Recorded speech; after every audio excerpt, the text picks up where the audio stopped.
all the cover that was there. That is why the UHC program failed in the last regime. Mheshimiwa, tufafanulie katika mswada huu, manake tumepata habari za kwamba kwa yeyote atakayepata katika hazina hii bima hii ya SAHIF atakuwa ni mtu ambaye ameajiriwa na ni sharti awe nayo.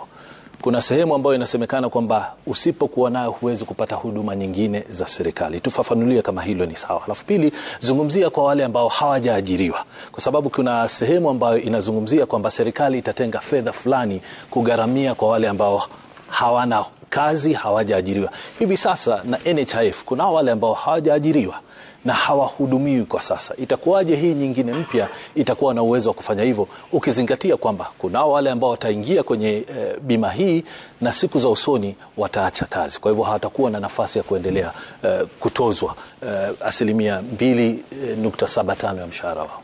Wacha nikurekebishe. Bima hii ya afya ni kwa kila mtu, sio tu kwa wale ambao wameajiriwa. Hapa Kenya wale wameajiriwa ni wachache sana, less than 3 million ambao wako kwa formal white collar jobs, mimi na wewe. We are very few. Wale wengi wako kwa informal. So tuko na mbinu tofauti ambazo tunataka kutumia. Kwa mfano mimi na huyu kakangu, huyu Moses, kuna ambacho tunataka kufanya kwa wana bodaboda.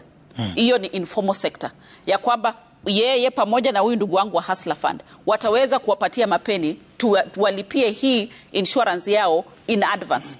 Shida ambayo tulikuwa nayo katika NHIF kubwa ni kwamba mtu anangoja akishakuwa diagnosed na ugonjwa chronic illness, ameenda ameambiwa wewe sukari yako iko juu, ananunua cover. Kesho yake mwezi moja ameingia hospitalini, ametumia pesa yake hiyo 6,000 ambayo alilipa kwa mwaka ikaisha. Lakini sasa tunataka kuhakikisha ya kwamba there is no adverse selection of payments. You pay at the beginning, then you access the services. Kwa hivyo hii payment si ya wale tu ambao wameajiriwa, ni ya kila mtu.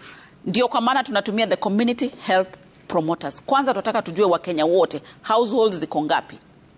Unanielewa? Kwa hivyo ni kila mtu ataweka kwenye hii program. Mheshimiwa, hujanijibu kuhusiana na sharti ya kwamba ambaye atakuwa hajachukua bima hii kwamba hawezi kupata huduma zingine za serikali. Na bima hii sijui ni wapi umetoa ya kwamba hawezi pata bima zingine zozote. Sijasema bima, huduma za serikali. Huduma. Kupata huduma atapata, lakini katika ile hali ya kupata huduma utakumbushwa ya kwamba je, wewe unataka kuleta mtoto wako aende shuleni, je, umelipia bima?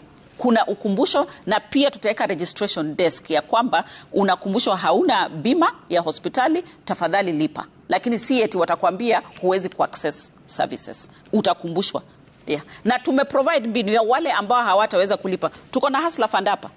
Unaweza pia kopa